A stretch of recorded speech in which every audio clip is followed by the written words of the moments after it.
And we are back here at Arnie Allen Diamond at Gov Fuller Field for Game 2 between the Falmouth Commodores and the YD Red Sox.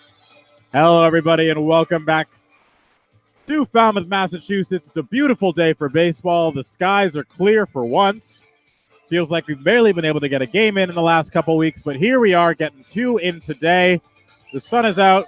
TJ, we saw a very entertaining game in Game 1. Some back and forth offense throughout. Ultimately, 3 YD Red Sox proved costly. With that being said, what are you looking for them to make the adjustment in and do to come out successful in Game 2? Well, some quicker innings to start off with. That 7-inning game went 2 hours and 30 minutes. Full 9-inning game probably would have gone well far of 3 hours. And this game was YD pitching staff. They were around the strike zone, but they were getting hit really hard. This Commodores lineup, which hadn't ranked near the top, not really in runs per game. Yeah, just 7th in the Cape League in runs per game and 5th in average at just 230. Got knocked around quite a bit in Game 1. They served up 9 runs on 12 hits to this Commodores lineup, and they're going to turn to a guy, Carlos Lamelli, who they hope is going to give them some length and some quicker, more efficient innings on the mound. Commodores taking the field here as we are just about set for first pitch. And like you said, TJ, a long one in game number 1. 15 combined runs in that one. The YD pitching staff, especially the YD bullpen, will be looking to have a better performance in this one. So here's the lineup as YD gets set to take on Nick Nastrini for the Commodores. Leading off, Brad Beasley once again. He is in center field. Following him, Noah Campbell, who will be DHing. We saw him come in and make a pinch hit appearance in game number 1. Austin Wells moves from the outfield back to behind the dish. He bats third. Andrew Eister plays left field. He hits fourth. Jack Wold playing first. He will hit fifth. Riley King at third hits sixth. Jake Palmer, Gavin Dugas making his YD debut, and Drew Swift round out the order playing right, second, and short. Make sure to come on down to our merchandise shack and see our 20. And they will be facing also, don't forget Nick Nastrini, donated by Fisheye Software. We write software. San Diego native, UCLA Bruin. www.fisheye.net/baseball. And we are just about set for game number 2 as the warm-up toss goes down to second.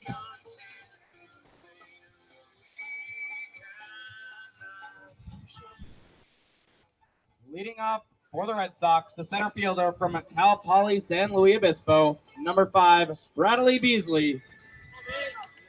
So Brad Beasley steps in.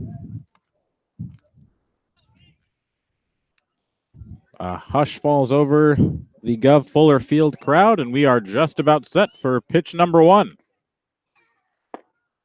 And Nastrini delivers a first pitch strike on his first offering of the afternoon, and it's 0-1 to begin the ball game. 6:16, the first pitch in this one. And the 0-1 to Beasley. Off-speed pitch misses low, 1-0. The umpires have rotated. Tom Carey, who had a very rough day behind home plate, moves now to third. Brian Troop moves from first to home. And John Petula moves across the diamond from third to first. 1-2 now the count to Beasley, a Cal Poly San Luis Obispo player. Bats from the right-hand side. Righty-righty matchup to begin this ball game. Nastrini out of the windup. That one skips through the 5-hole of Clonch behind the dish. And it's 2-2.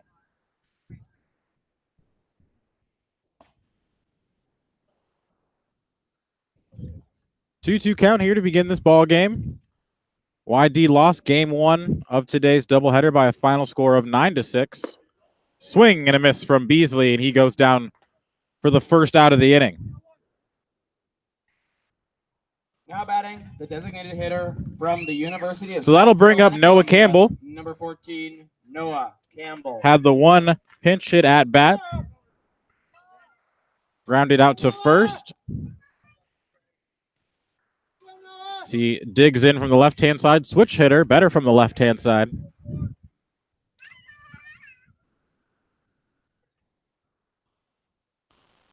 Nastrini delivers. First pitch is a swing and a miss for a strike 0-1. A lot of offense from both sides in game number one.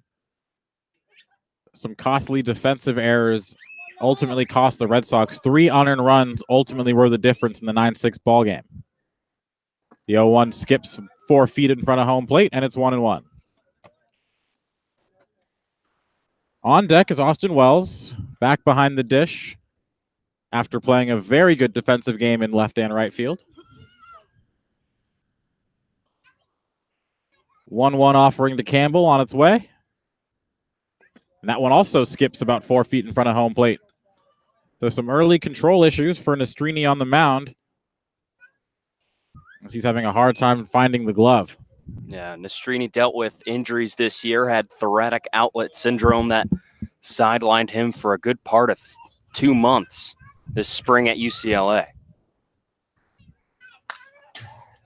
The 2-1 is fouled straight back into the screen, and the count evens at 2-2. It was pretty good in the time he did pitch, though. 5 games he started 4, a 1.37 ERA, struck out 28 in about 20 innings.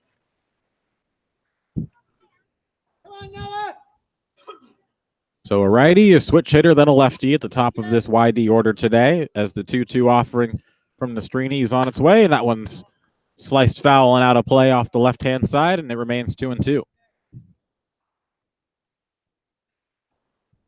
Falmouth in their home whites, maroon socks or stirrups, maroon lettering, black hats.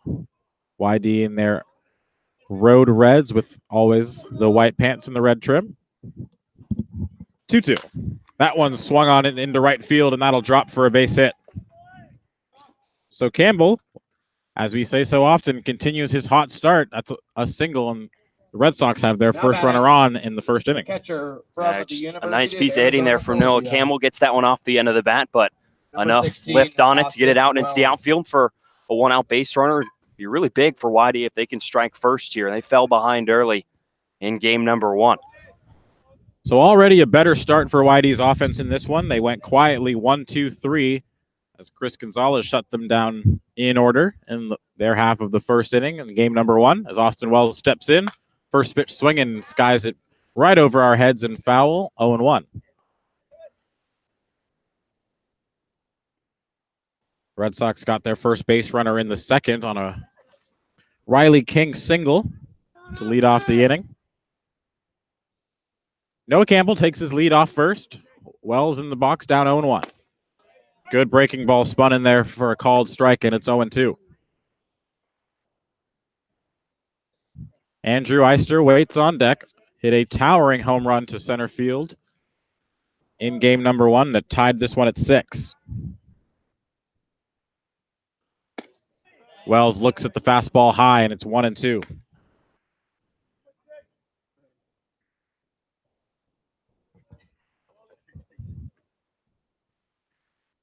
One, two, the count now to Austin Wells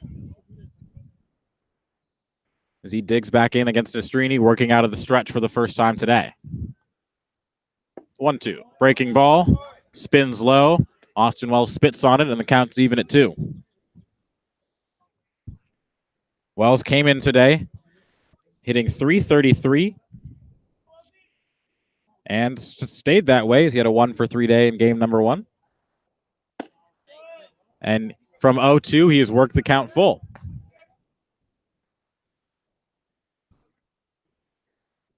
Also drew a walk in game number 1, did Austin Wells. Doubled and scored a run in his second AB. Full count. Campbell takes off, and that pitch is high for a ball. So Wells with his second walk of the day, first of this game. And Andrew Eister now will bat with 2 on. Now batting, the left fielder from the University of South Carolina, Columbia, number 11, Andrew Eister. Eister, one of the Red Sox best hitters in this young season. hit a towering shot in game number 1 and finds himself once again up at bat with a chance to drive in more runs.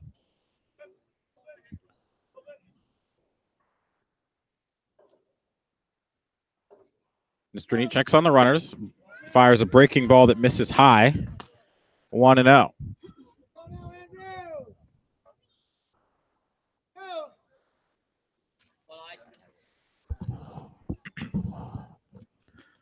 Eister steps back in, taps the plate, spins the bat through the zone, and is now set and ready for the 1-0.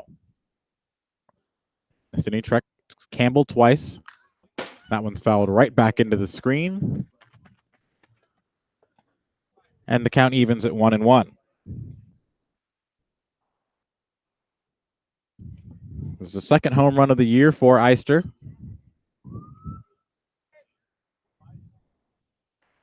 RBIs number 5 and 6.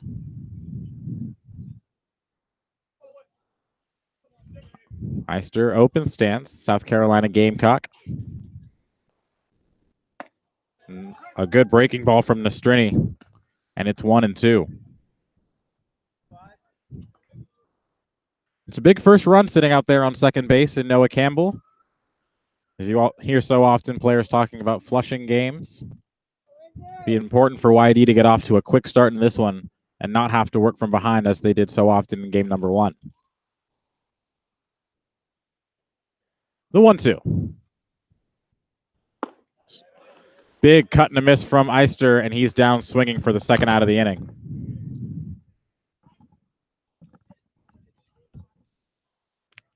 So that'll bring up Jack Wold. The first baseman from the Didn't start game 1 of this doubleheader. Number 19, Jack Thomas Wold. Came in as a pinch hitter for Tate Samuelson. Gets the start in game number 2. He steps in from the left-hand side.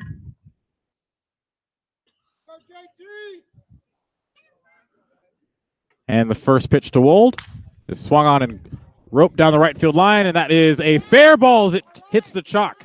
Coming around to score is Campbell. Coming in is Austin Wells on an errant throw, and it's 2-0 Red Sox.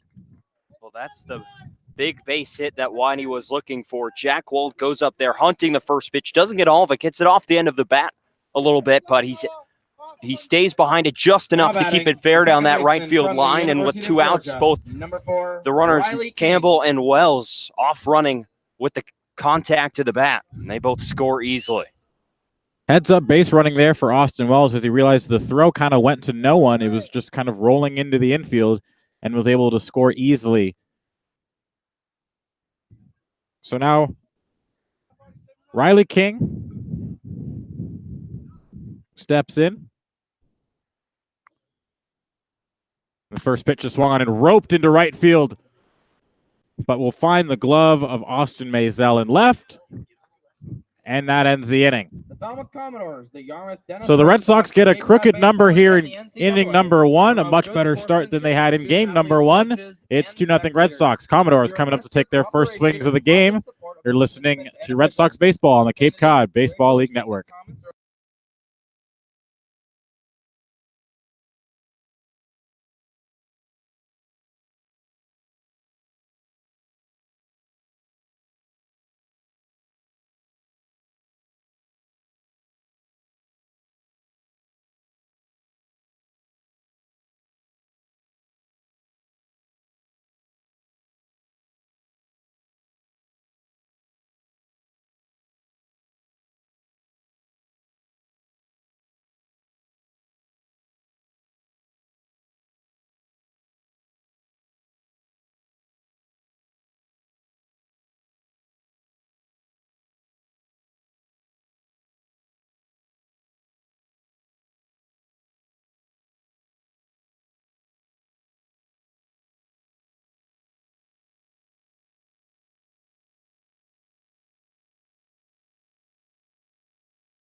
Bottom of the first Leading off inning for the here Commodores, the second in baseman Falmouth, from the University Massachusetts. of Louisiana Lafayette, And here number is the 5, lineup for them as they Hayden get set Cantrell. to take their first hacks of the game against Carlos Lamelli.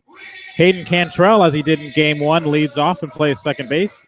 Tim Tawa moves up in the order and is playing center field. Trey Cruz is at short hitting third. Zach Deloach hitting fourth as the first pitch to Cantrell off the right arm of Carlos Lamelli is away for a ball 1-0.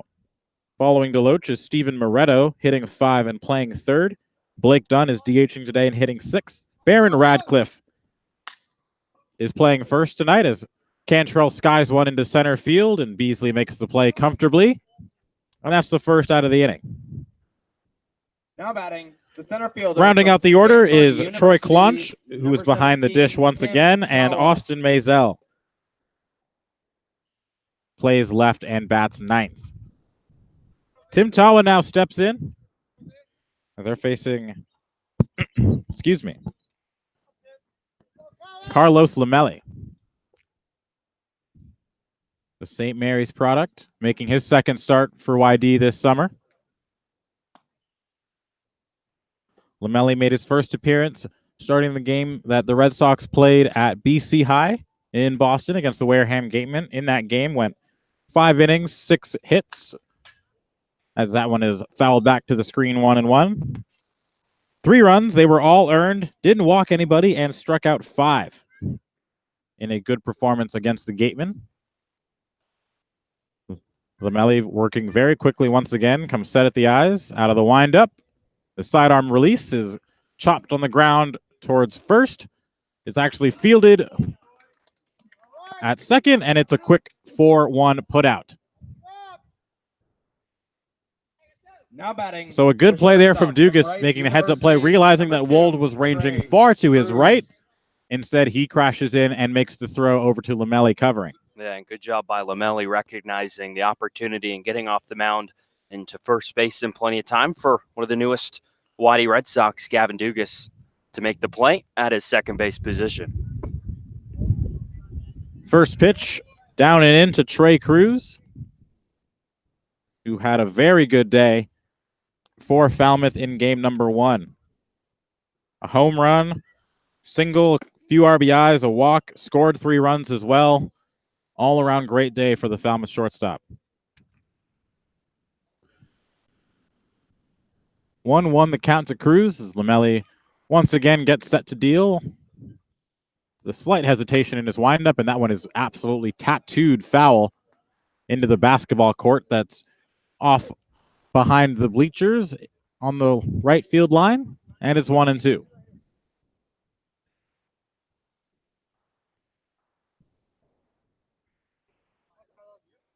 One and two here. Lamelli working quickly. That one is a fastball outside, 2-2. Lamelli almost features a bit of a Johnny Cueto-esque shimmy in his windup, sort of disrupts the timing of the opposing hitters, as he's set to deliver the 2-2 offering. That one's high and wide for a ball, 3-2. The strike zone was quite the subject of debate in game number 1, as Tom Carey, who now resides at third base, had a very large strike zone in game number 1. That one is chopped on the ground to Wold. He'll field it cleanly, jog on over to the bag, and that's the third out of the inning. 1-2-3 for Lamelli to start his second start of the season. We are through 1 here at Gov Fuller Field. We'll be right back. You're listening to Red Sox Baseball on the Cape Cod Baseball League Network.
Back here for the top of the second inning. 2-0 our score here. Andre Sims, TJ Mathewson with you, bringing you Red Sox baseball on a beautiful, just beautiful Sunday afternoon, early evening here in Falmouth, Massachusetts, right by the water. It almost feels like it's summertime. Yeah. This past week, which have had a few days of summer, I believe 3 days ago was the summer solstice, and the weather has not represented summer. Here, finally, a nice 80-degree cloudless day here on Cape Cod. 6, 7, and 8 due up here. Excuse me, 7, 8, and 9. Jake Palmer, Gavin Dugas, and Drew Swift.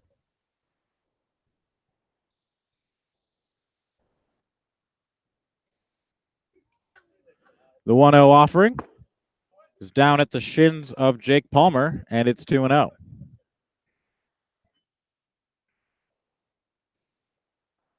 Bit of a different lineup than we saw for YD in game number 1, which makes sense. Scott Pickler is a fan of rotating his lineups, getting a lot of people equal amounts of at-bats, and doubleheaders give you the opportunity to do so. The 2-0. Skied high and foul as that one will get out of play. Just over the bleachers. This is the first of 2 doubleheaders that the Red Sox will be playing this week, as they are scheduled to play a doubleheader on Tuesday as well, as part of a host of makeups that are going to be played over these next few weeks, as a bunch of teams have had 3, sometimes 4 and 5 rainouts, fogouts, things of that nature over the past couple weeks. 2-1 is a breaking ball in there for a called strike. 2-2. For instance, Falmouth has not played a game since Monday. For those of you keeping score at home, it's Sunday. So 6 days without a game in. The Red Sox were ultimately able to get in a game against Orleans, which at a certain point looked as though it was going to get fogged out, as Palmer skies one into center field. Tawa coming in, and there's the first out of the inning. Yeah, and for YD, just the fact that they got a game in on Wednesday or on Thursday, it's looking quite impressive, and also got a game in on Saturday as well. Although the conditions favored neither game, but both able to get past the 5-inning mark. 9 innings against Orleans, 7 innings against Chatham yesterday.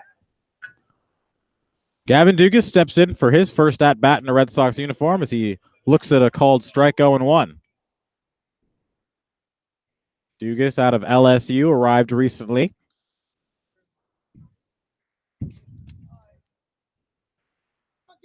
The 0-1. That one skips in front of home plate. Claunch is unable to block it, and it's back to the screen, 1-1. Drew Swift, the Arizona State shortstop, waits on deck. 2-0 our score here. Red Sox lead. 1 down here in the second as Dugas ropes one. Foul. As that was the first head-turning swing for the LSU middle infielder. Yeah, got just in front of that one. See if he can time this one up just a little better. Just out in front of that. Some hard contact early on the Strinny for this Red Sox lineup, as Dugas steps back in 0-2. Slight choke up on the bat as he is out in front of the off-speed pitch, and it was a good one from Nastrini. And that's the second out of the inning. Well, as Dugas tries to adjust to that fastball, Nastrini comes back with a killer off-speed pitch that just dies into the dirt and gets him to swing right over the top of it after expecting another fastball. So now Drew Swift steps in, 9-hole hitter out of Arizona State University. First pitch to him is on its way, and that's a fastball in there for a called strike on the outer half, 0-1.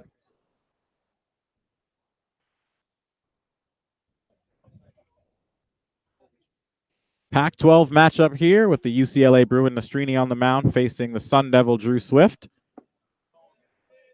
And an excuse me swing from Swift as he haphazardly waves over an off-speed pitch, and it's 0-2. And Pac-12 behind the plate as well, and Troy Claunch in Oregon State catching the second of 2 games here. It's been behind the plate both times. The 0-2. Fastball high and wide for a ball was a waste pitch, 1-2.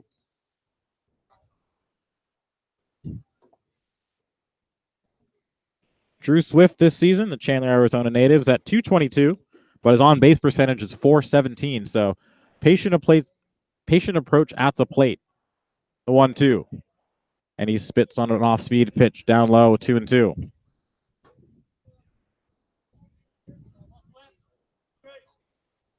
Swift looking to turn the lineup over, get it back to Brad Beasley at the top of the order. The 2-2 is on its way. Got him with the breaking ball. Drew Swift didn't like it, and that's the final out of the inning. So 2 strikeouts in the inning for Nick Nastrini. He goes 1, 2, 3 in the second to bounce back from the 2 spot in the first. We'll be right back with the home half of the second on the Cape Cod Baseball League Network.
Bottom of the second inning here at Gov Fuller Field in Falmouth, Massachusetts. Shadows beginning to creep into the field. Perhaps going to start taking an effect here as the game goes on, as they're not on the mound, but are immediately at the edge of the mound in between it and home plate. As the sun begins to set here in Falmouth, Lamelli back out for inning number 2. Went 1, 2, 3 in the first, and he is set to deliver to Zach Deloach. First pitch is low for a ball, 1-0. Deloach, another big day in this Falmouth lineup. It seems like everyone had a big day in game number 1. 4 hits. As he looks at another ball low and away, and it's 2-0.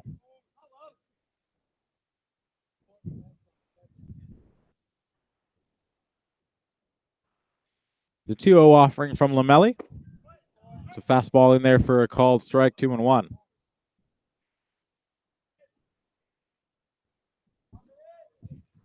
Lamelli, rare sidearm starter. Comes from somewhere in between a sidearm and a low 3/4. As the 2-1 offering is low and in for a ball, 3-1. Lamelli, the St. Mary's College product.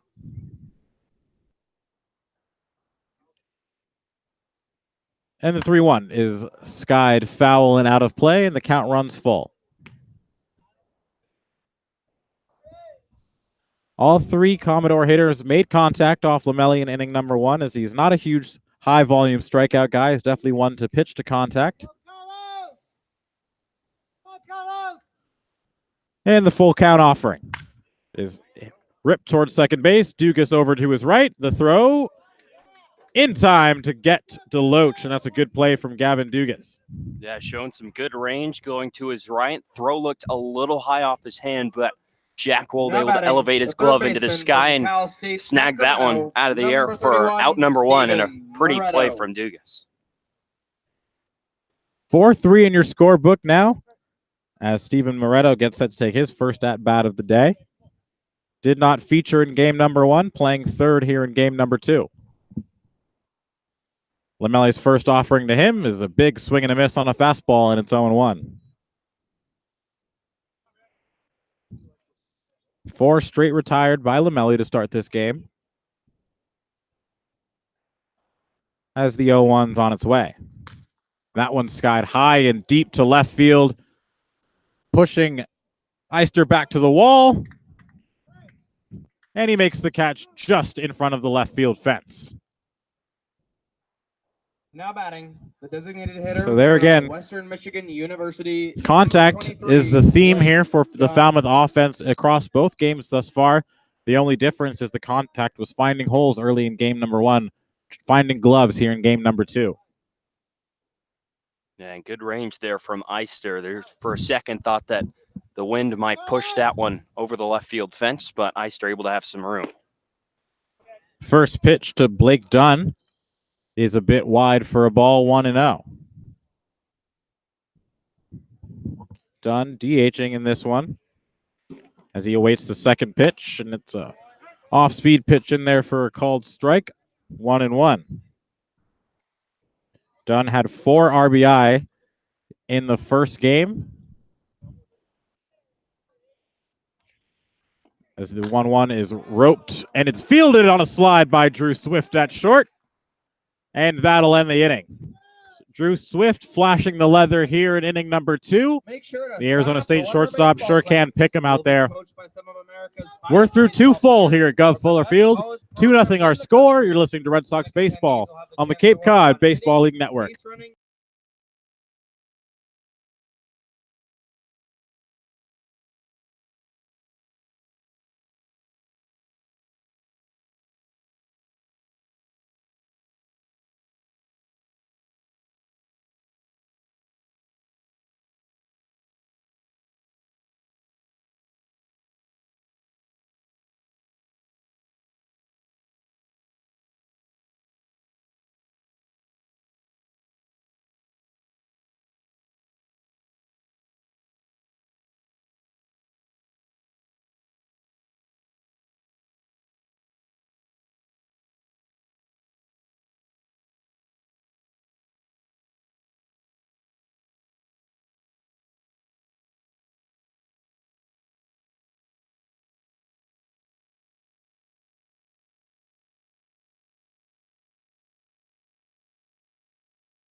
Inning number 3, 2-0 our score.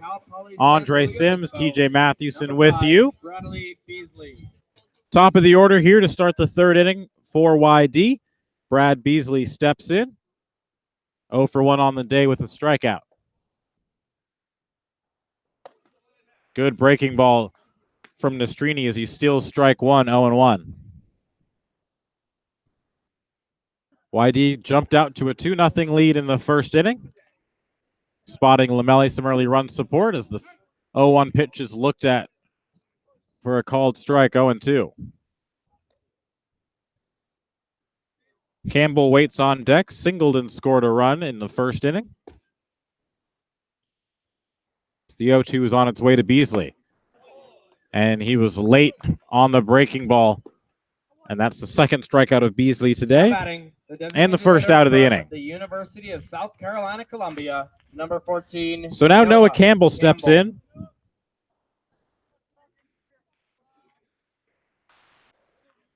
Was 5 for 8 entering today. Now 6 for 10. So the average dips from 625 to a measly 600. First offering. It's a fastball at the letters, and it's a called strike, 0-1.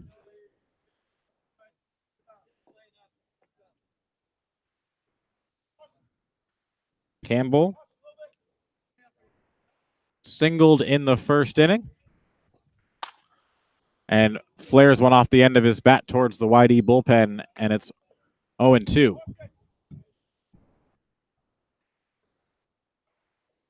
It was a tough year for Campbell at South Carolina. hit below 250, but has arrived back on the Cape, got the wood bat back in his hands, and is back to hitting like he was last summer. 0-2 is a fastball high and a bit wide, 1-2.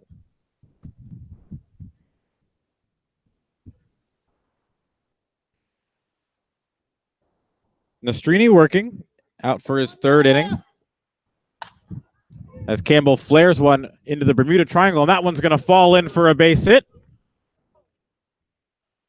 Fielded well there by Maisel in left, but it drops into that Bermuda Triangle area between left, third, and short, and Campbell has his second hit of the day. The catcher Sometimes doesn't University matter of Arizona, how hard you hit it. number It matters 16, where you hit it, Austin and that's the case Wells. right there as he bloops one just over Steven Moretto at third base and down that left field line, maybe 120 feet from home plate, but it does the job. Austin Wells steps in. Catcher from the University of Arizona. Walked and scored a run in the first. As the first pitch. Check swing, and it's grounded over to first. Thought about the double play, but Radcliffe will just take it to the bag himself. 3 unassisted on the fielder's choice, so that's the second out of the inning. Now batting, the left fielder from University of South Carolina, Columbia. So Andrew number 11, Eister now will step Andrew in. Eister. Struck out in his first at-bat. With Noah Campbell waiting on second base.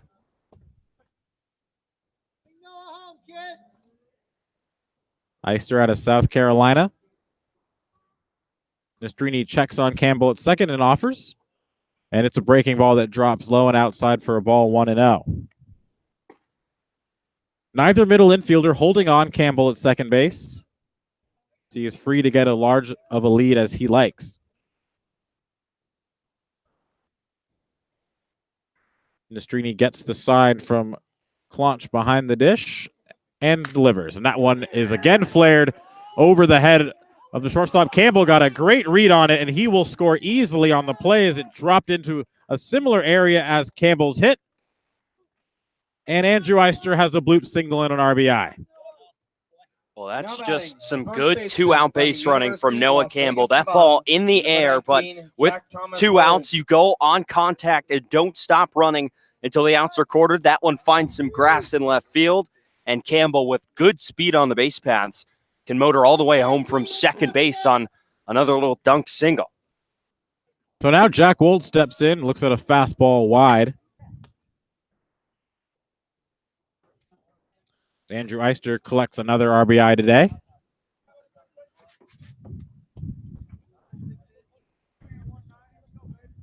Wold came into this doubleheader hitting .321. He takes a breaking ball upstairs, 2-0. Hitters count now for Jack Wold, a guy with big power, especially to his pull side. Although the outfield shading him a little bit to go the other way. Swings and skies one high down the left field line. Moretto going over in foul territory will make the grab to retire the side. The Red Sox, though, get another run across as Campbell continues to be the table setter at the top of the order, hitting out of the 2-hole. It's now 3-0 Red Sox. We head to the bottom of the third. You're listening to Red Sox Baseball on the Cape Cod Baseball League Network.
half of this outstanding list. Bottom of the Sox. third here in game number 2. Carlos Lamelli out for his third inning of work. Now batting, the first baseman. He from retired the Georgia first Tech, 6 that he number has faced 44, in order. Aaron Radcliffe. 7, 8, and 9 due up for the Commodores. Baron Radcliffe, Troy Clonch, and Austin Maisel.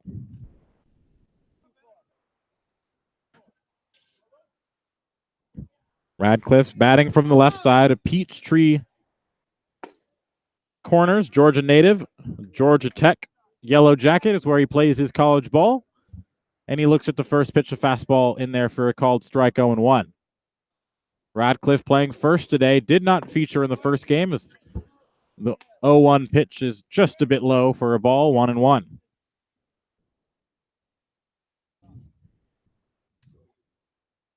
Lamelli, as so many of these Red Sox pitchers do, working very quickly. He retrieves the ball and fires again, and it's a ball, 2-1. No time wasted on the mound for Lamelli. Gets the ball back and is very quickly set at the eyes. The 2-1. Misses low once again, and it's 3-1.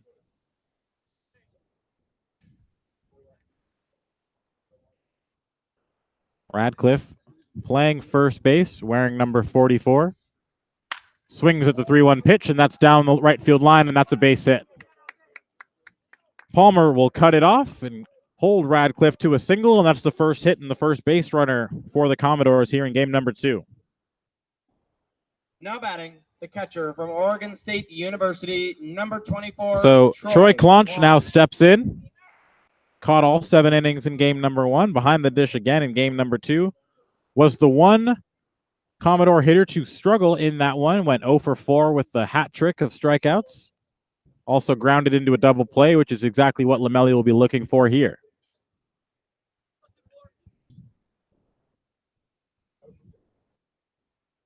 Lamelli working out of the stretch for the first time. Tosses a fastball in there for a called strike, 0-1.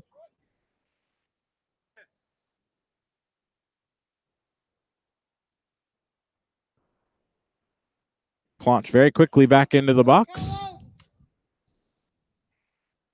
Lamelli offers the 0-1. Grounded, fouled on the third base line, just past the outstretched glove of Riley King.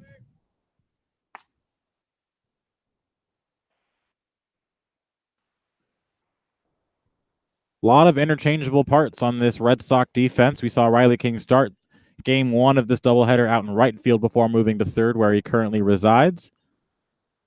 Middle infielders that can play all over the diamond. Austin Wells behind the dish after playing in both left and right field in game number 1. As the 0-2 pitch is a fastball that misses high, 1-2. Noah Campbell playing multiple positions. We've seen him in the infield, in the outfield, and also DHing. Sam Hall, another versatile guy, infielder and outfielder for Clemson. The 1-2 offering from Lamelli is wide, 2-2. But it's tricky because the Red Sox have double-digit infielders listed on their roster and just 3 outfielders. So you got to find places to play these guys. They're all pretty good athletes. So why not try them out in a new position that they might have not played at school? The 2-2 offering from Lamelli is swung on and hit right back up the middle, just under the outstretched glove of Gavin Dugas at second base. And the Commodores have runners at first and second, nobody out. Now batting, the left fielder from College of the Holy Cross, number 8, Austin Maisel. Maisel steps in now. Playing left field today for the Commodores, as Lamelli finds himself in trouble for the first time tonight. Time is called. Everyone will take a step off, take a deep breath, and get back in there. Maisel, the 9-hole hitter. Hayden Cantrell waits on deck.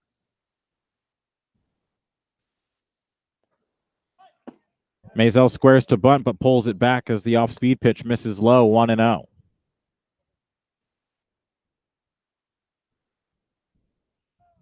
We've seen Jeff Trundy, longtime manager of the Falmouth Commodores, use small ball today. Cantrell, his leadoff hitters, had a sacrifice bunt in game number 1.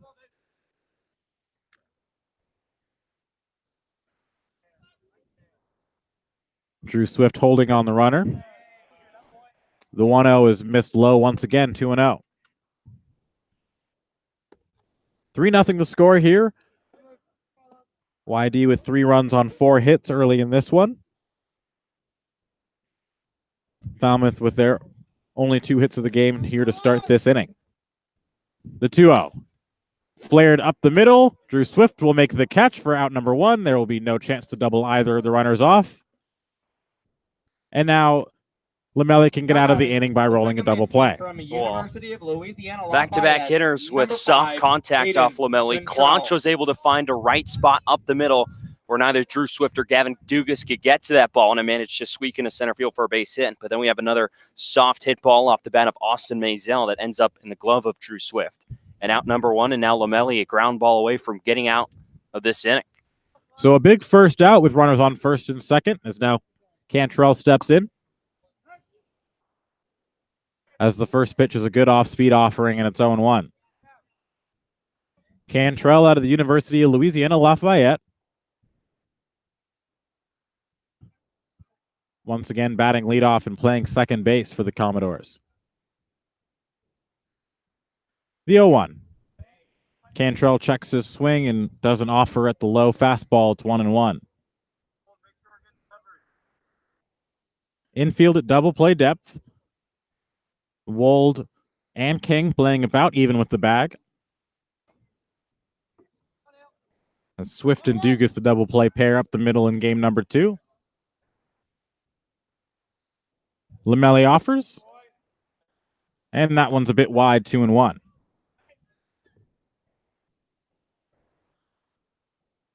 Lamelli, not a high velocity guy. Not one to blow hitters away. Does pitch to contact a lot, but does so very effectively. The 2-1. So that one's hit into deep left field. And that one will get down and one hop the wall. Eister spinning and firing into the cutoff man, Swift. And around to score is Baron Radcliffe. So the Red Sox are on the board. It's an RBI double for Cantrell.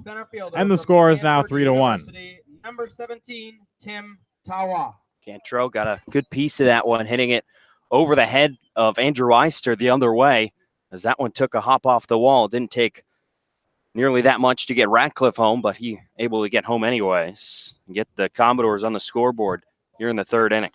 It was a smooth, easy swing from Hayden Cantrell in the left-hander's batter's box, and I think that surprised everyone with how much that ball carried.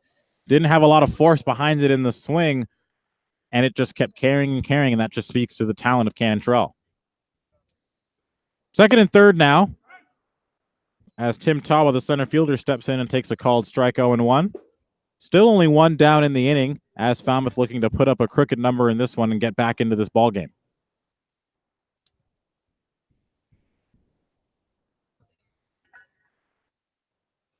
Lamelli unable to work his way around the trouble. Looking to limit the damage. That one's skied on the infield.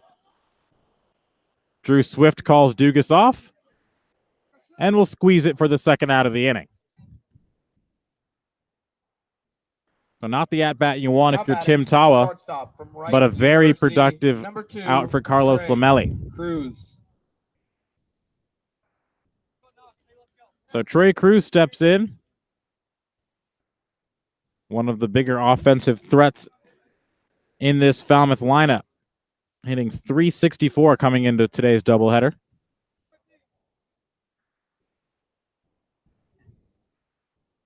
Houston, Texas native. Looks at the first pitch in there for a called strike 0-1.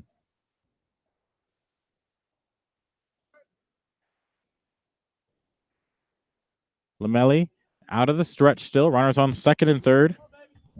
Clonch on 3rd. Hayden Cantrell sits on 2nd base.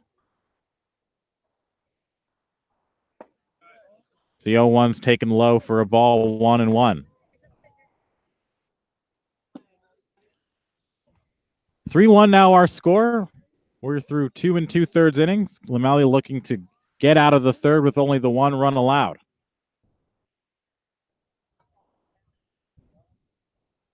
Trey Cruz in the batter's box. Skies one foul.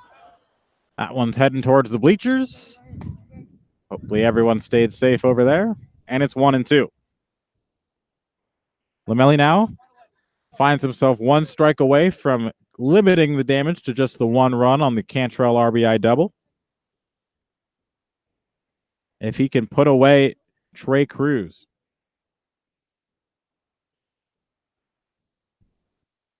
Shadows now creeping over the mound as he got him on the fastball, called strike 3.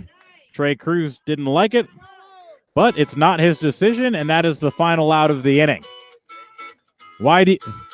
Falmouth gets on the board. It's now 3-1. Lamelli is through 3 innings, and we'll be right back on the Cape Cod Baseball League Network.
Top of the 4th inning here at the Gov. Now batting, the second baseman from the University of Georgia. Riley King steps in, Georgia Bulldog.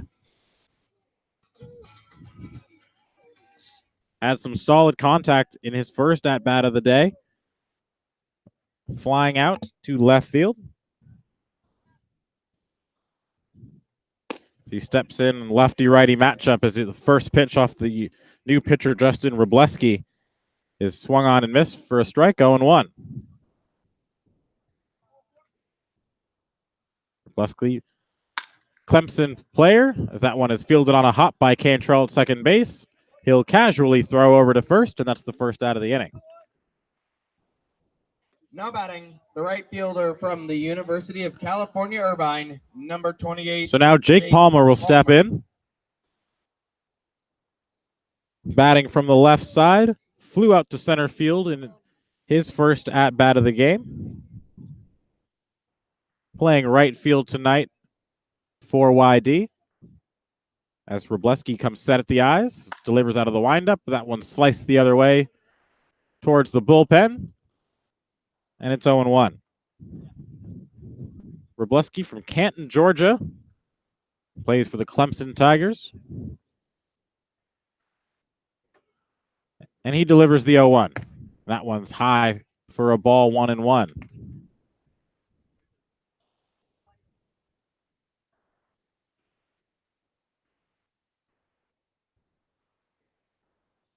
3-1 our score here. Andre Sims, TJ Mathewson with you as Palmer squares to bunt and looks at a strike 1-2.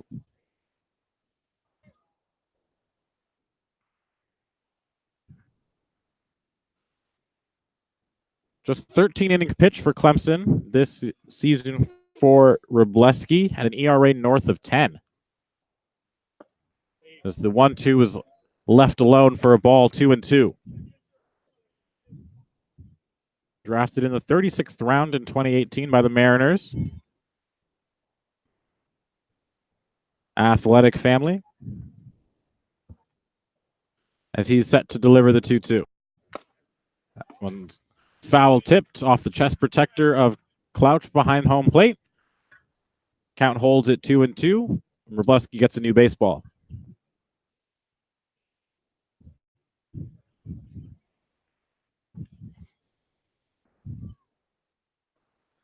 Palmer taps the plate a few times and is now set for the 2-2 offering. And it was just low for a ball, and the count goes full. You saw everyone, all 9 Commodore defenders, and even Palmer flinch at that one. That's it. Must have been just below the kneecaps of Jake Palmer. Much tighter zone here in game number 2 than it was in game number 1. And Palmer draws the walk.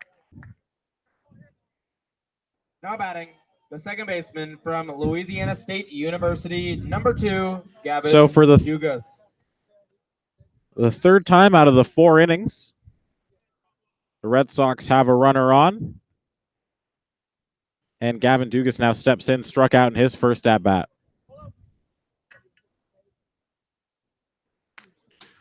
Dugas fouls it straight back to the screen, and it's 0-1.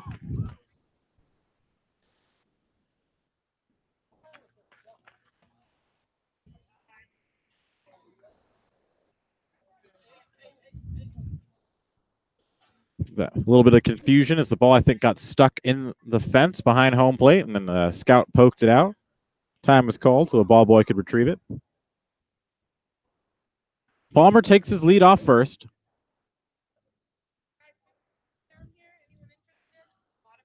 Wrobleski delivers the 0-1, and once again fouled back into the screen. And it's quickly 0-2. On deck, Drew Swift. 3-1 our score. YD with 3 runs on 4 hits. And Falmouth with 1 run on 3 hits. Campbell's running. Excuse me, not Campbell. Palmer. And it's fouled back to the screen, and the count holds at 0-2. Must have been a hit and run there with 2 strikes for Dugas. He swings at a pitch well up and out of the strike zone, right around his neck. But able to foul it back to the backstop, give himself another chance.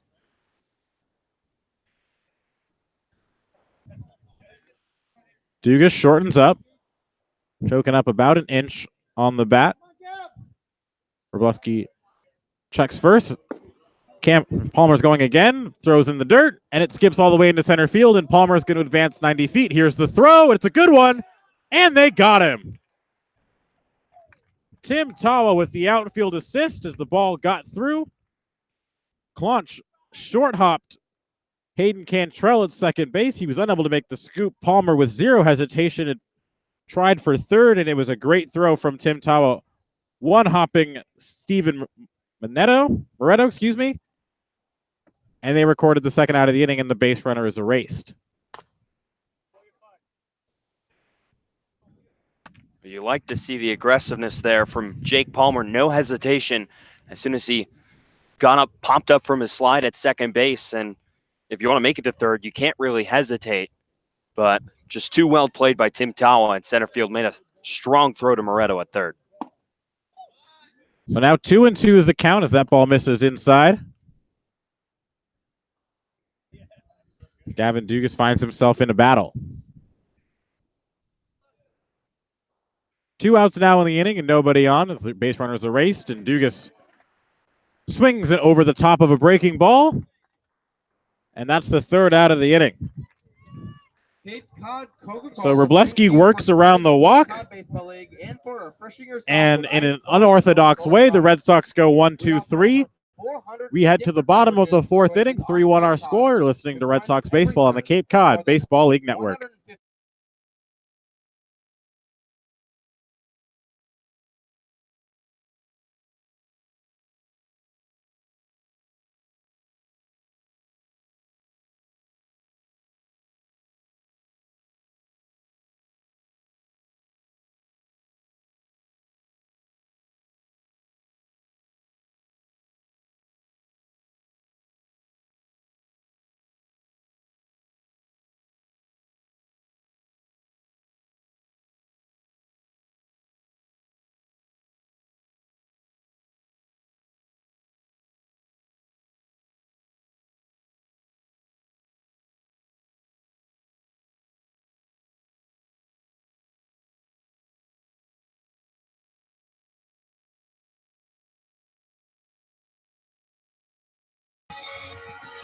Bottom of the fourth inning here from Falmouth, Massachusetts. 3-1. Red Sox lead over the hometown Falmouth Commodores. TJ Mathewson and Andre Sims here with you from the southwest corner of Cape Cod. Carlos Lamelli, the St. Mary's Gale, still out on the mound for his fourth inning of work as he's set to face 4, 5, and 6 in this Falmouth lineup as they trail by 2 runs.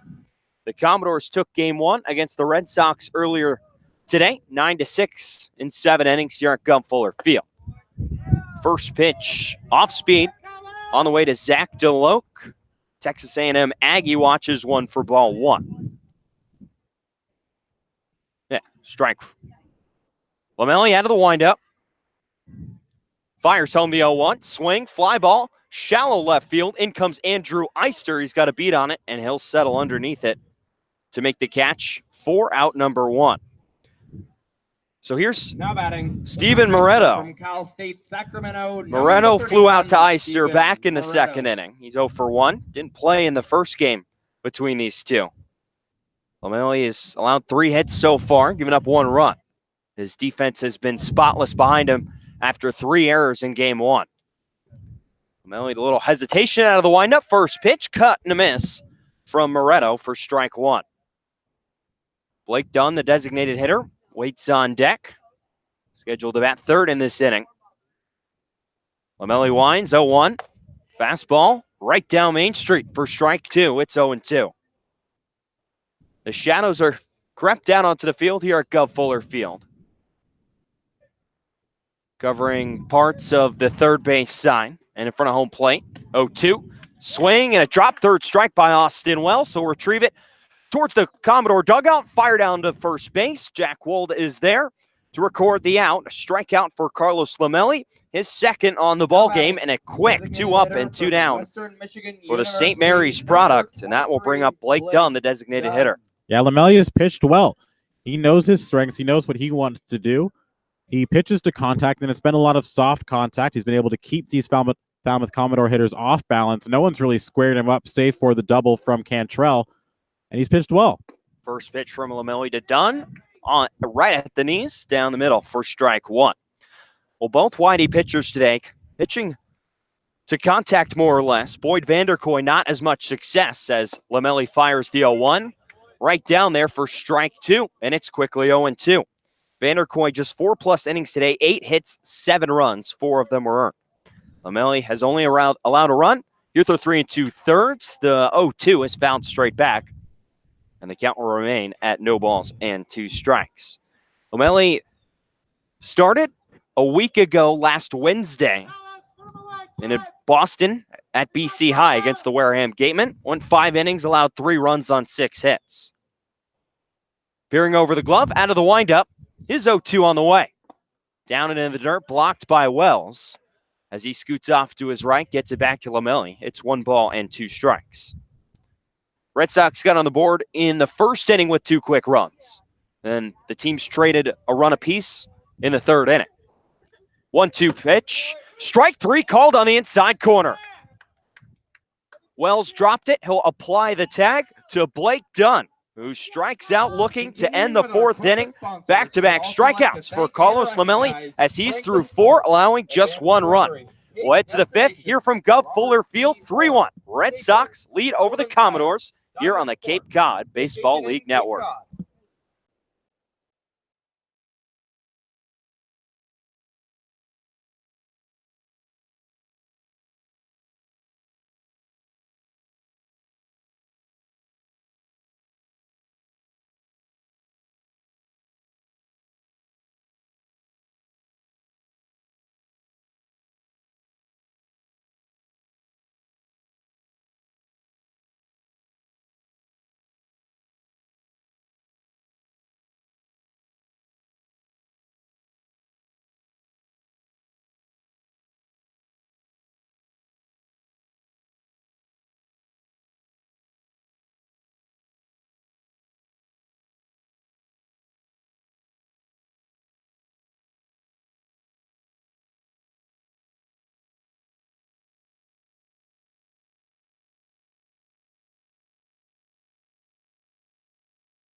Out of Clemson, tall left-hander.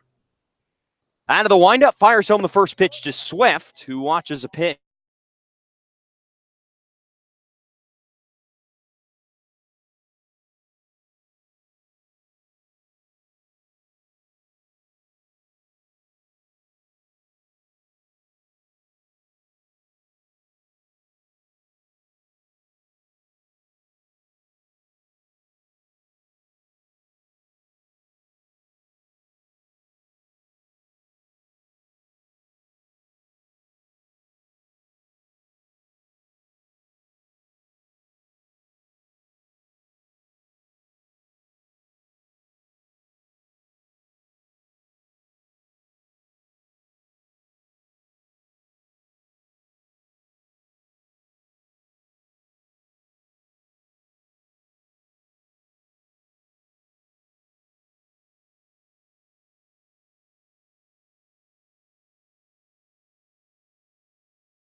We apologize for the technical difficulties. We're back here in the bottom half of the 5th inning. Red Sox went down 1-2-3 in the top half of the 5th inning as Justin Rablowski struck out the sign as he retired Drew Swift, Brad Beasley, and Noah Campbell on strikes. And Carlos Lamelli back out to the mound to start the 5th inning on the bump for the Red Sox as he'll get the bottom third of the Falmouth order.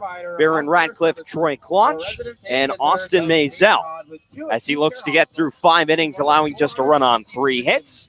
TJ Mathewson and Andre Sims here with you from Gov Fuller Field.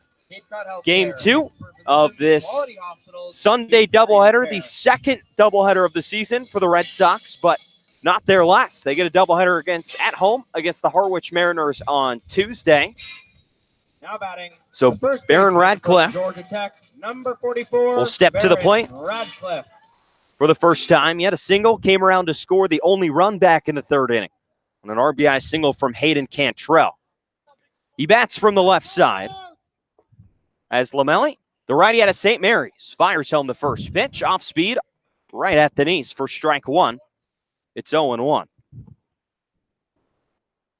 Radcliffe out of Georgia Tech, teammates with Wadi infielder Luke Waddell. Swings in at the next pitch, lifts it foul, third base side, over as Wells and Riley King giving it a look, but it bounces right in front of the Wadi dugout. And instead will be strike 2. Radcliffe at Georgia Tech this spring hit just 195. With a 5 doubles, 4 home runs, and 16 RBIs. He digs in. Back in from the left side. He's behind 0-2. Lamelli winds. 0-2 on the way. Fastball misses away for a ball. It's 1-2. All 10 Cape League teams in action today after a wild, wet week of weather here on Cape Cod. Finally, a nice sunny day.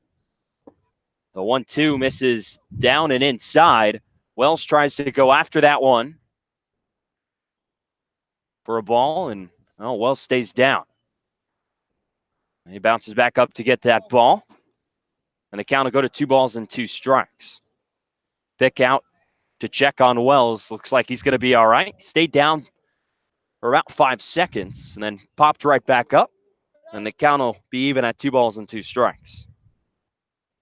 So Wadi roster that's already released 2 catchers here in the first 2 weeks. Adam Kerner and Eric Bajani. Lamelli peering over his glove to get the sign from Wells. The righty hesitates out of the windup, the 2-2. Fastball misses outside. Just outside by a couple inches or so. And the count will go full, 3 balls and 2 strikes. Lamelli going to try to avoid losing Radcliffe after being ahead of him 0-2. The lefty from Georgia Tech digs back in. 3-2 pitch. Swing and a foul out of play. That'll get back into the bushes straight behind us, behind home plate. And the count will stay full. Troy Claunch, Oregon State Beaver, waits on deck.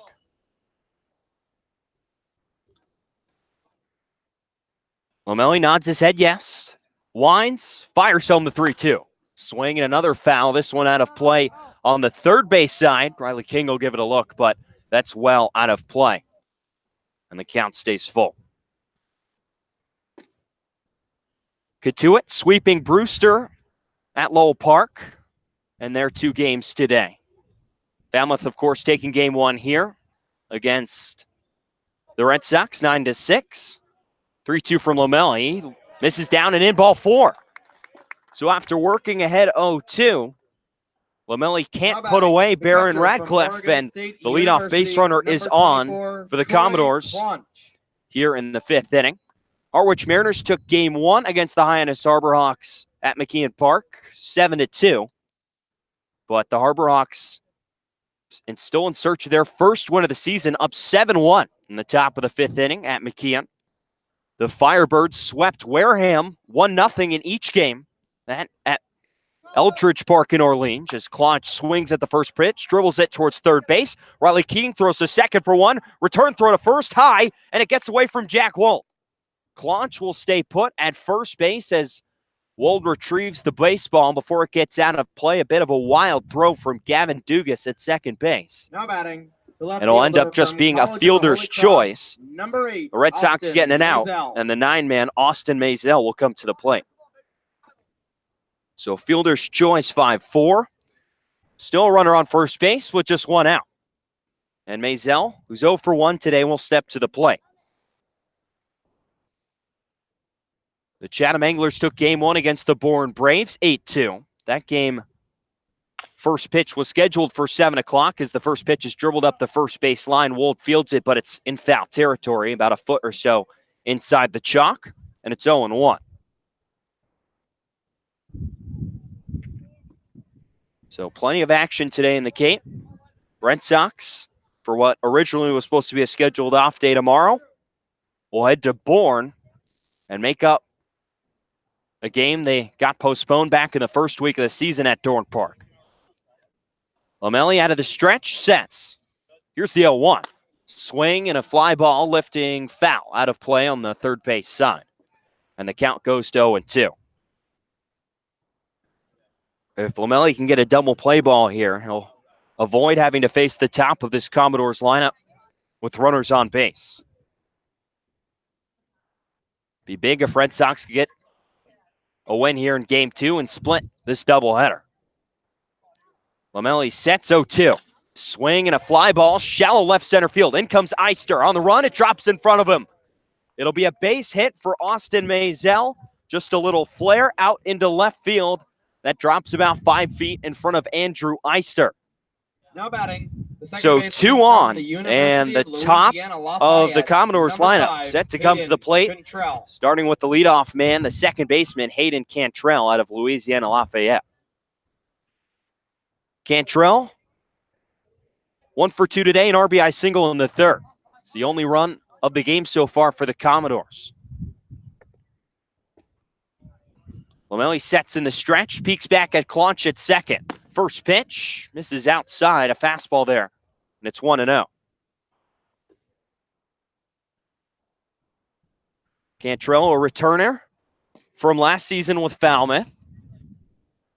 In his second season playing with Jeff Trundy's ball club. Lamelli gets his sign from Wells. He's set. 1-0. Swing and a fly ball deep center field. This chases Beasley back. He's near the warning track. He's at the wall. And that one's out of here. Hayden Cantrell knocks one over the center field fence and puts the Commodores from 2 runs down to 1 run up here in the 5th inning. It's 4-3 Commodores. Cantrell is seeing Lamelli well in this game. A smooth, easy RBI double in the third, and then the 3-run shot here in the 5th. And both were just such easy swings for him, and the ball just jumped off of his bat and carried out of here. And picks out of the dugout on the third base side. There's an arm down there warming for YD in the bullpen. It looks like we're going to have a pitching change. Here it comes Fuller Field. Carlos Lamelli allows a 3-run home run to Hayden Cantrell. Puts the Commodores in front 4-3. Here in the bottom of the 5th inning.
We're back here for the top half of the sixth inning from Gov Fuller Field.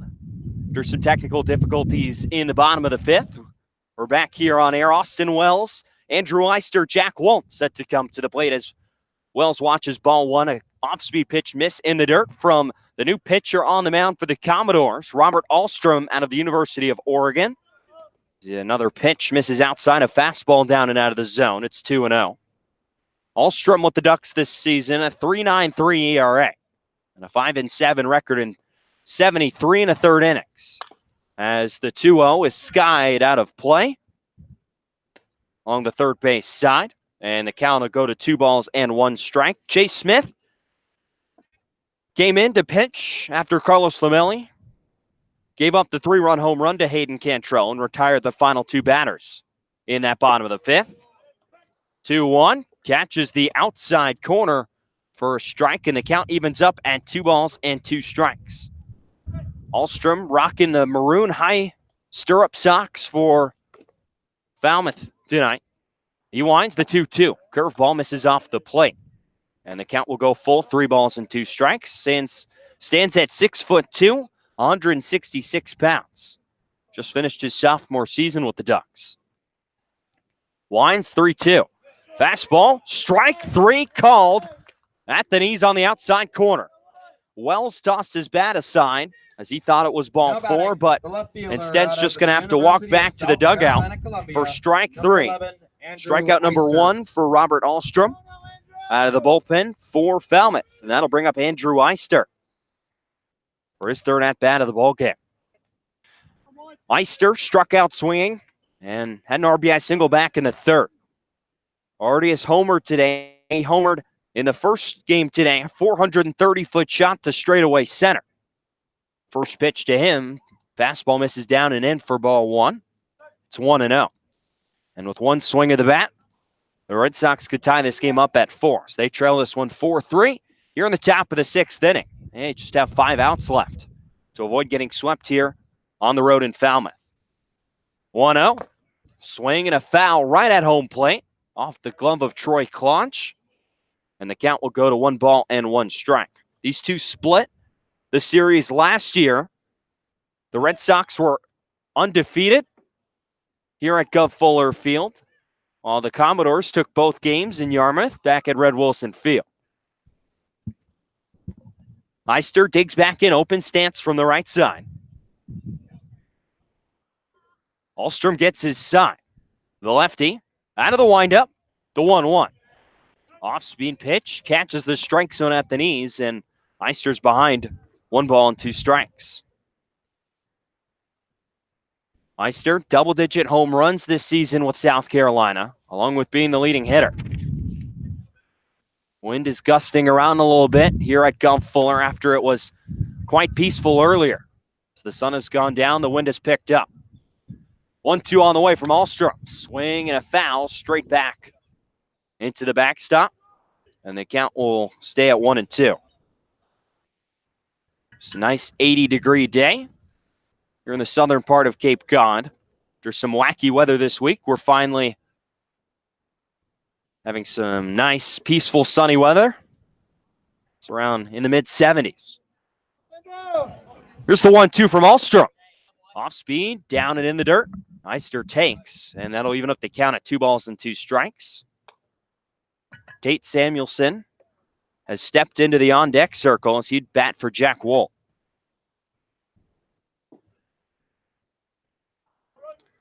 Two and two, the count on Andrew Eister. He digs back in. Ahlstrom winds, 2-2 on the way. Swing and a rocket, deep left field. That's chasing back the left fielder, Marzell. He looks up, and that one's out of here. Second straight weekend, a Red Sox has homered in both games of a doubleheader. Last week, it was Austin Wells. This week, it's Andrew Eister as he ties this game up at 4 here in the sixth inning.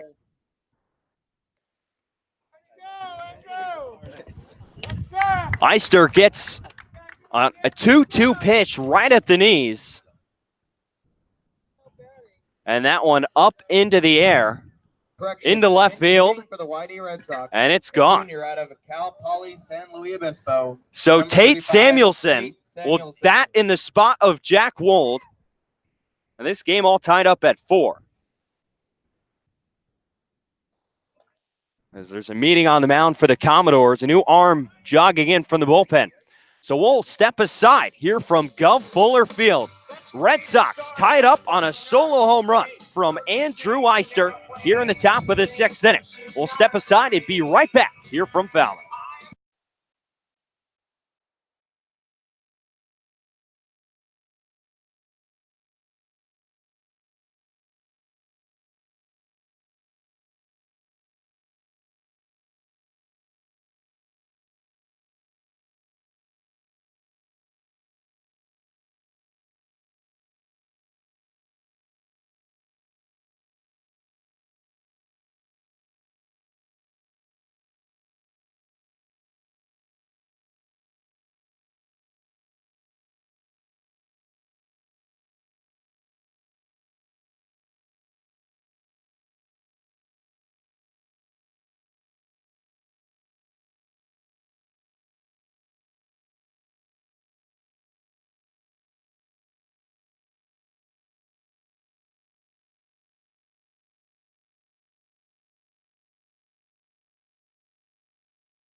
Winner is Jack. Back here at Gov Fuller Field, all tied up at 4 between the Red Sox and the Commodores. New pitcher on the bump for Falmouth. This is someone Whitey's already seen this season, but for a different team. It's Caleb Worster out of the University of Connecticut.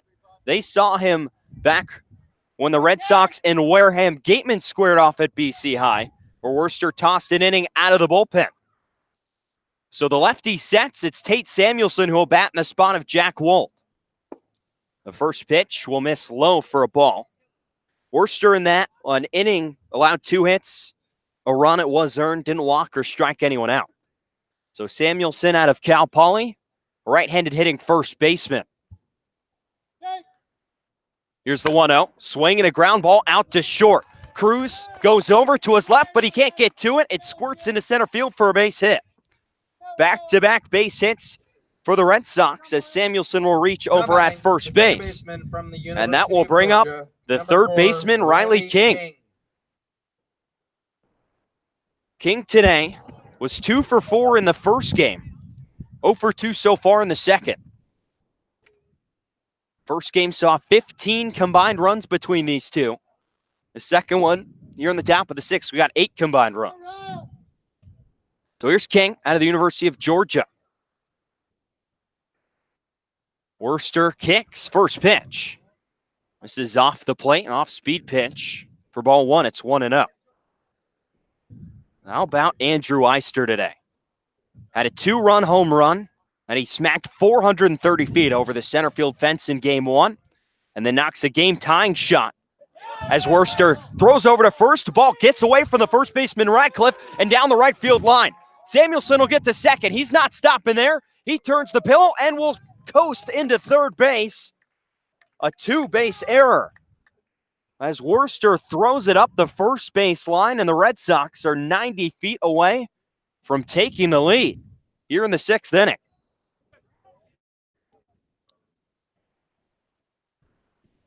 It makes it that much easier for Riley King here at home plate. He's ahead in the count 1-0. The go-ahead run is 90 feet away. Red Sox looking to salvage this doubleheader here in Falmouth. 1-0. Swing and a chop foul. Fine, don't play it. It evens up the count at 1-1. But Eister smacks his, tied for the team lead now with Austin Wells. 3rd home run on the summer. He's got 2 RBIs in the in the second game. And 3 RBIs in the first. 5 RBI day for him.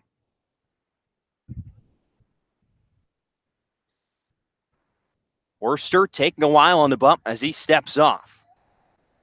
Hangs the ball down around his knees as he gets the sign from Claunch behind the plate. Comes set right at his chest level. Samuelson off of third, and the 1-1 is swung on and fouled straight back behind home plate and out of play. And the count will go to 1-2 on King. King in his first full season playing at Georgia hit .295. 9 doubles, 8 home runs, 43 RBIs. Helped the Georgia Bulldogs get to the number 4 national seed. 1-2. Swing and a ground ball. Pass Cruz at shortstop and into left field. Samuelson trots down the line at third, and the Red Sox retake the lead here in the 6th inning. An RBI base hit from Riley King puts the Red Sox in front, 5-4. Now batting, the right fielder from so the 3 straight hits for YD. Number 28, and Jake Palmer will now stride to the plate here with 1 out. The lefty out of UC Irvine, flown out to center and walked today. Was thrown out on the base paths, trying to be too aggressive and take an extra base on a stolen base attempt. Shows bunt, pulls back, and it misses low for ball 1. And TJ, that's how you pick your pitcher up. You got someone like Lamelli who was pitching well through about 4 innings, got into a little bit of trouble in the 3rd, gave up what ultimately at the time was the go-ahead home run. Now he's off the hook for the loss because his offense picks him up, comes back, hangs a 2 spot in the next inning, sets them up for a victory. Worcester sets 1-0 to Palmer. He misses low below the kneecaps, and the count's 2-0. The Red Sox now looking to add on some insurance runs as they put a 2 spot up here in the 6th inning. This is a Commodores offense that put up 9 runs against them in Game 1. Sitting at 4 here in Game 2. Worcester sets a deep breath, the 2-0. Shows bunt, goes up the third base line, but dribbles foul. Picked up by the third baseman, Moretto, and the count will go to 2-1. Ball or not, a power hitter at the plate. Got a great eye. Hit .307, a .460 on-base percentage at UC Irvine this spring. Just 6 extra base hits, though, and 153 at-bats. Worcester sets 2-1. Palmer shows bunt again. This time it catches the plate. An off-speed pitch from Worcester, and the count evens at 2 balls and 2 strikes. The sun setting here in Falmouth as it sets behind the trees down the third base line on a bright and sunny Cape Cod summer day here in the 2nd week of the Cape League season. Second game the Commodores have played since Monday. 2-2. Swing and a little blooper. Shallow left field. In comes Merzel, and it drops in front of him for a base hit. So Palmer reaches on a bloop single down the left field side. 4 straight hits for YD, and they now have runners on at first and second it'll be a pinch hitter at the plate for YD. It's going to be Riley Tirana pinch hitting in the place of Gavin Dugas here with 2 on and just 1 out here in the 6th inning. Tirana out of Dayton. We'll look to tag on a couple of insurance runs for YD as he steps in from the right side. Worcester fires the first pitch. Tirana swings right over the top of it for a strike. It's 0-1. Tirana just a 136 average so far this summer. 3 doubles and 3 RBIs for him. He rests the bat just above his shoulder. 0-1 from Worcester. Swing and a rocket. Deep right center field. That's chasing the outfielders back. DeLoach can't get to it as it one-hops the wall. Tirana coasts in at second, coming home to score. all the way from second base is Riley King. An RBI double from Riley Tirada, whose 4 hits on the season all are doubles as he drives in an insurance run here in the 6th inning. It's 6-4 Red Sox. That's a big-time swing from Riley Tirada, a guy who's struggling at the plate, coming up in a crucial situation for this YD team. And I know it's a little early to talk standings, but YD currently finds themselves sitting in the cellar of the East Division, now sitting at 4-4-1. Orleans with 2 wins today. They're the team directly ahead of them. They picked up 2 wins. So this is a crucial game. You don't want to end up falling too far behind. And so for Riley Tirada, a guy who's been struggling at the plate, to come in an RBI chance and produce a big swing like that the other way, drive the ball the other way, that's a good sign for him going forward, and also a big moment for this YD team. So Wyatt Young will go into run for Tirada at second. Number 7, But yeah, entering today, the Red Sox with just 9 points, 4-3-1 record, sitting in last place in the Eastern Division. You can look that they had more points than 3 out of the 5 West Division teams, but those aren't the standings that matter. So here's Drew Swift. 2 runners in scoring position for him, and still just 1 out here in the 6th inning. Austin Wells struck out looking to start this 6th frame, but since then, 5 straight have reached for YD. Swift, open stance from the right side, shows bunt, gets it down right in front of home plate. Worcester Fields throws home and airmails Clutch. It goes all the way to the backstop. 1 run comes home to score. Here comes Wyatt Young all the way from second base. He scores as well. So Palmer and Young score on the bunt from Drew Swift as Worcester airmails it straight into the backstop. And Swift will take the bag at second on the throw. And the Red Sox all of a sudden have put up a 5 spot here in the 6th inning. It's 8-4 YD. From Cal Poly San Luis Obispo. How about this 5, inning from the Red Bradley Sox? Beasley. So that's going to be an E1 on Caleb Worcester on the mound. And it drives home 2 runs. Second throwing error of the inning. He had the errant pickoff throw a little bit earlier, which was a 2-base error, and then another 2-base error here, allowing 2 runs to score on a play where, had he gotten a clean throw off, probably would have cut down the runner at the plate. So here's the top of the YD lineup, and Brad Beasley at the plate. He struck out all 3 times as the pitch gets away from Clutch and misses for ball 1. Throw down to third on Swift, trying to take the bag, and he's in there with a slide. Good base running from Drew Swift from second to third, just in front of the tag and throw from Troy Clutch. And he's now just 90 feet away from scoring the 6th run of this inning for YD. That was a close play, and credit Clutch for even making that a close play. The reason it was because Swift was actually in the process of retreating to second base because of the fact that Cantrell was holding him on. So his momentum was taking him away from third base, then had to double back to advance. First pitch to Brad Beasley. It's grounded right to third base. The throw home. Swift coming down the line. It's in time to get Swift for the 2nd out of the inning. On the fielder's choice, Beasley will reach at first base. University of South Carolina, Columbia, number 14, Noah Campbell. So good play from the third baseman Moretto to gun down Drew Swift at the plate for the 2nd out. And then now the 9th hitter of the inning will come to the plate in Noah Campbell. And we'll see if they're going to bring in another pitcher. Looks like they got a righty up in the pen. And they're going to bring another pitcher in. Here to face Noah Campbell. The switch hitter will turn around and now bat left-handed. 5 runs in for the Red Sox as they have taken the lead here in the top of the 6th inning, forcing Jeff Trundy's hand as the Commodores make a pitching change here in the 6th. It's the Red Sox 8 and the Commodores 4 here on the Cape Cod Baseball League Network.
New pitcher on the bump for the Falmouth Commodores. It's going to be Logan Hoffman out of Northwestern State.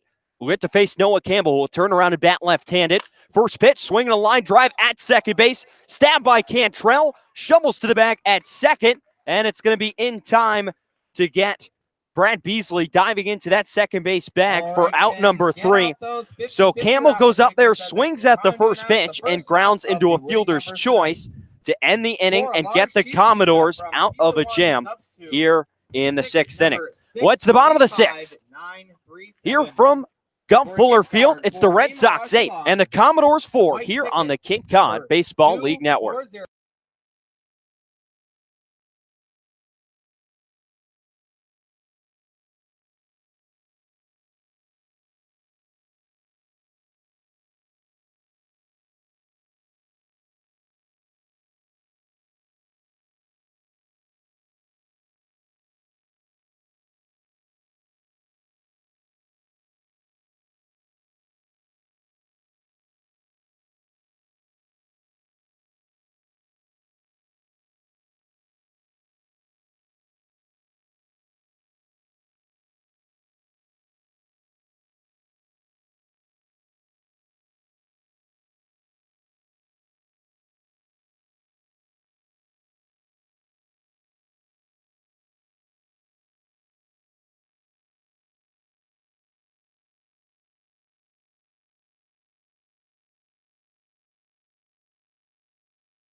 It's still Chase Smith out on the mound for YD as the Red Sox look to protect their new 4-run lead here in the bottom of the 6th inning.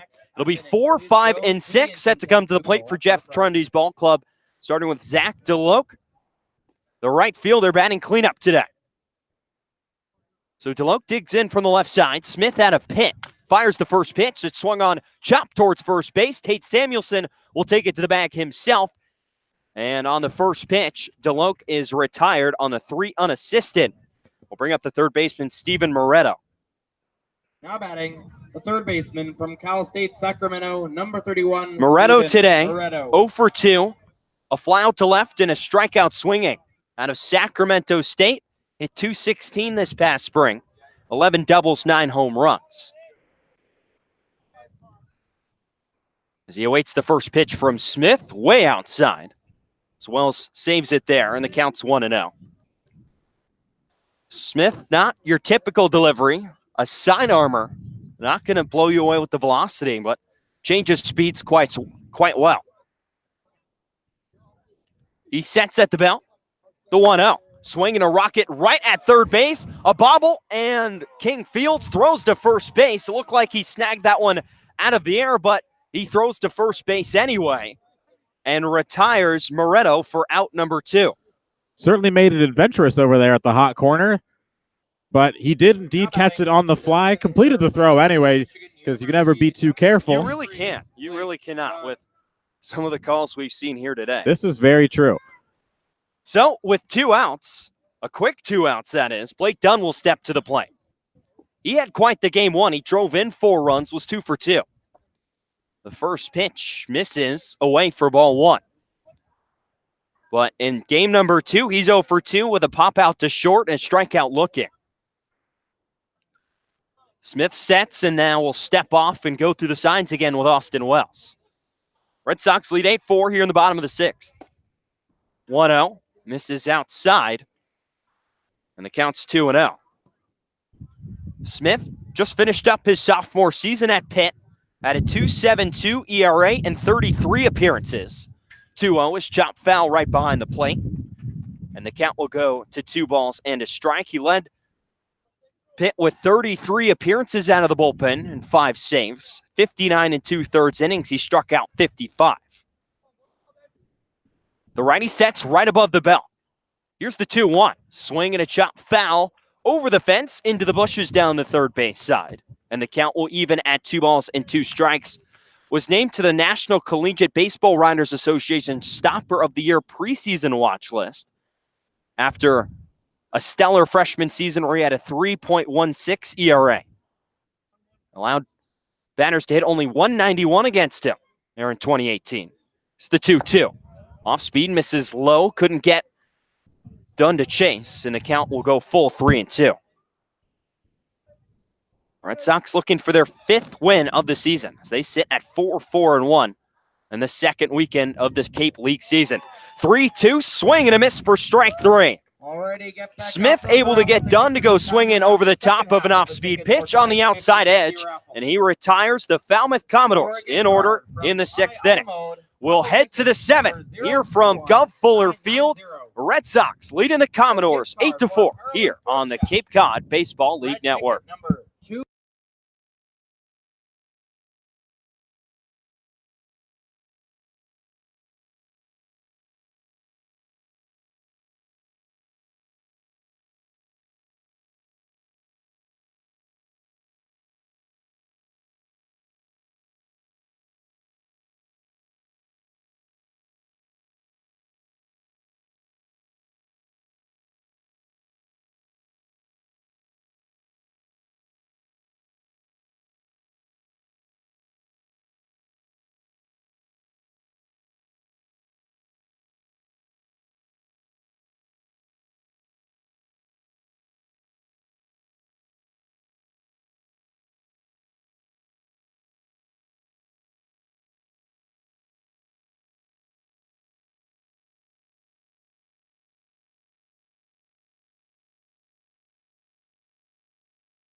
Intent to collect your prizes. 8-4 Red Sox here in the top of the 7th inning. After they batted around in the 6th inning, it'll be Austin Wells to lead off for the 2nd straight frame. In that 5-run top of the 6th, Wells led off the inning with a strikeout looking. The Cape League Player of the Week last week, tied for the team lead in home runs with 3, chops the first pitch towards first base. Off the mound is Logan Hoffman. He'll take it to the bag himself.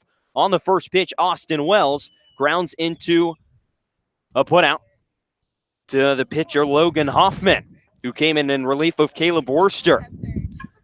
So 1 down for the Red Sox here in the top of the 7th. It'll be Andrew Eister to step to the plate. A home run. It's not going to be Eister. We're going to have a pinch hitter, R.J. Yeager. So Eister's evening is done. He ends this second ball game 2 for 3 with 2 RBIs and a home run. He tied this game with a solo shot back in the top of the 6th.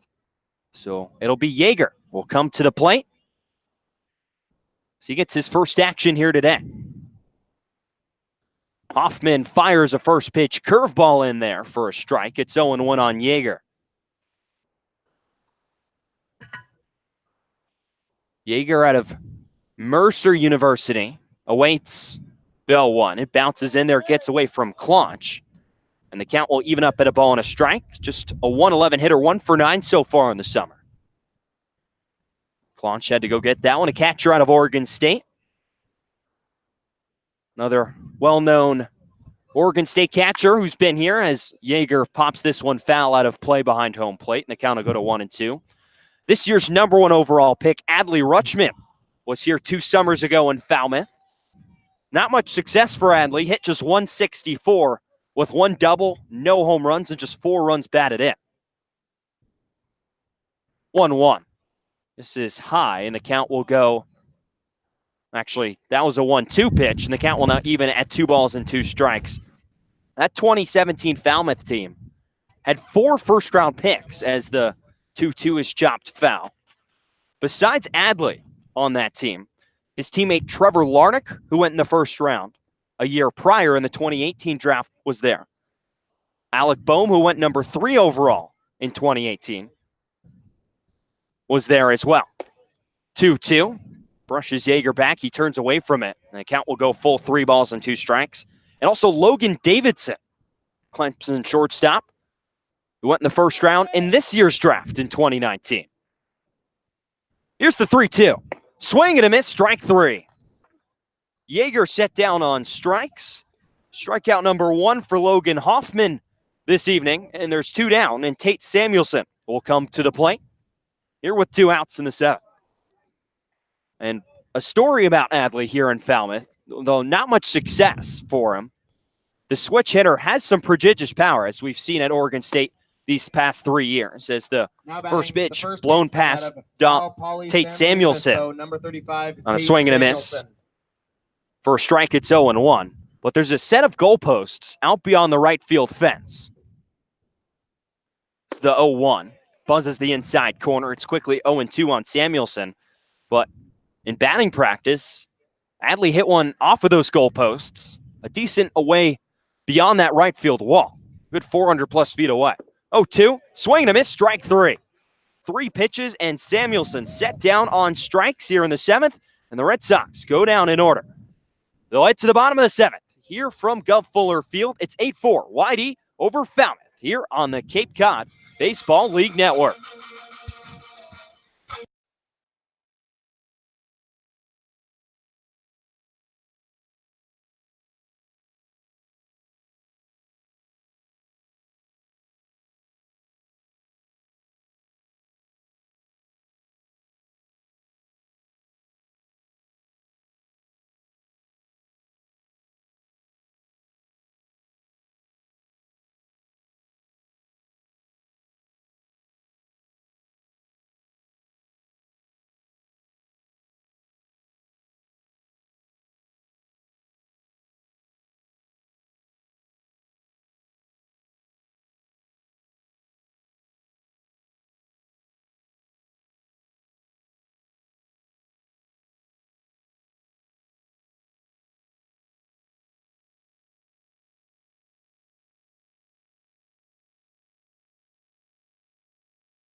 Bottom of the 7th inning here from Gov Fuller Field.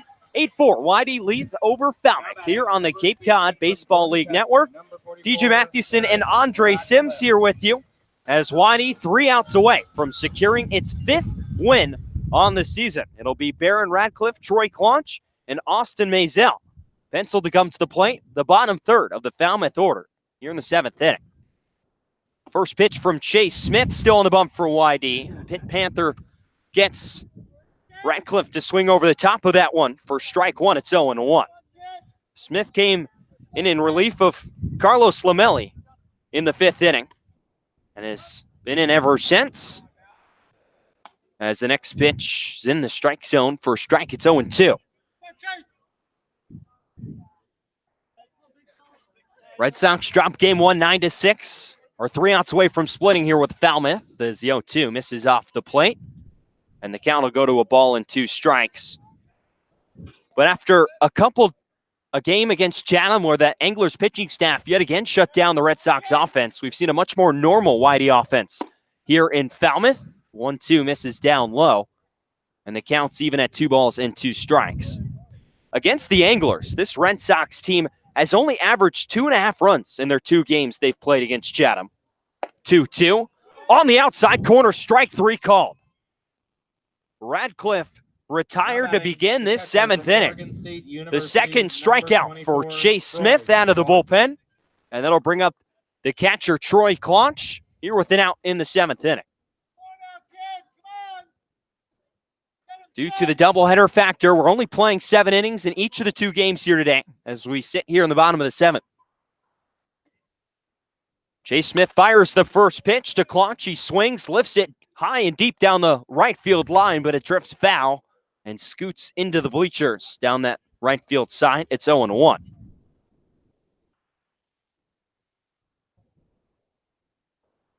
One of the last games in action here this evening in Falmouth. The only other game currently going on is in Chatham.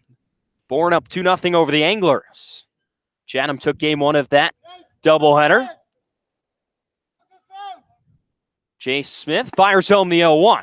Fastball on the inside corner for strike 2, and Smith is at 0-2.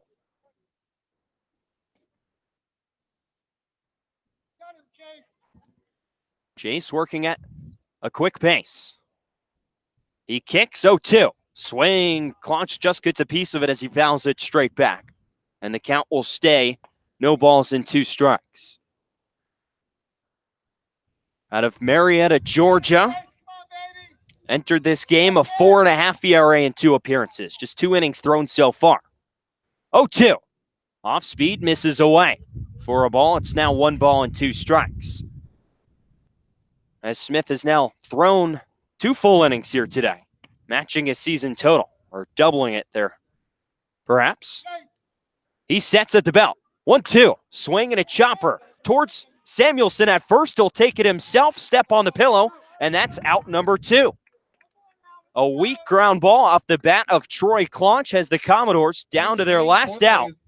For the Commodores. So we're going to have a pinch hitter here. A sophomore out of the University of Alabama, Tuscaloosa. It'll number be 20, Tyler Ross. It'll be Tyler Ross out of University of Alabama. Will bat from the left side against the righty Smith. So Ross, the last hope for Falmouth. First pitch from Smith is swung on and popped foul out of play. Behind home plate, the count's 0-1. The Red Sox were trailing in this game. After the bottom of the 5th inning, a 3-run home run from Hayden Cantrell. Well, they responded emphatically with a 5-run top of the 6th as the 0-1 is bounced in there from Smith, evens up the count at 1 ball and 1 strike. And are now away from capping off this comeback victory. 1-1. Swinging a ground ball right at Wyatt Young at second base. He fields on the backhand, throws to first, and it's in time.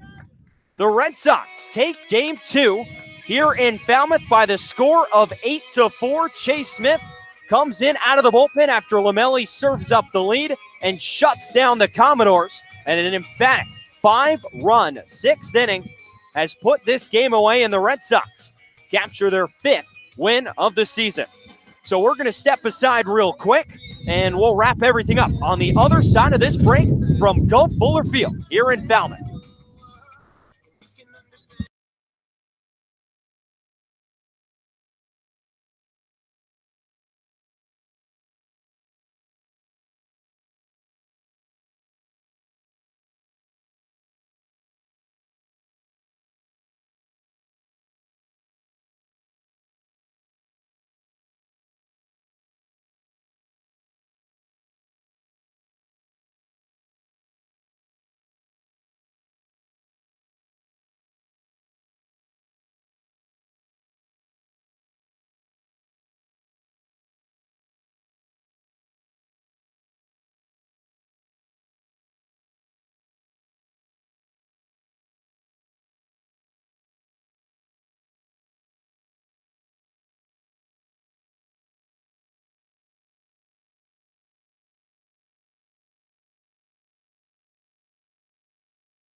Red Sox take game 2, 8-4 here in Falmouth, and salvage the second game of this 2-game doubleheader here on the south part of Cape Cod. TJ Mathewson and Andre Sims here with you to wrap it up. It was looking a little bleak for YD after Hayden Cantrell knocked a 3-run home run over the center field fence here in Falmouth. But then the Red Sox were able to respond with a 5-run top of the 6th inning, highlighted by Andrew Eiser, who did it yet again for YD. Yeah, I mean, with this YD team, the way this season is shaping up to be is it's going to be, they're never out of a game. It doesn't really matter what the deficit is, because this offense, being one of, if not the best in the league top to bottom, has the capability of any given moment hanging a 5 spot on the board. We've seen multiple 5-run innings across this season, and Andrew Eister was the table setter for that. He set the tone with that home run, and it just kept the line moving after that. It was hit, all the way through the bottom of the order, and it was station to station. The next guy picked up the guy before him, and very quickly they went from down 1 to up 5. So Carlos Lamelli was looking like he was cruising along in this game, ends up just going 4 1/3, 5 hits, 4 runs, 3 of them earned, a walk, and 3 strikeouts.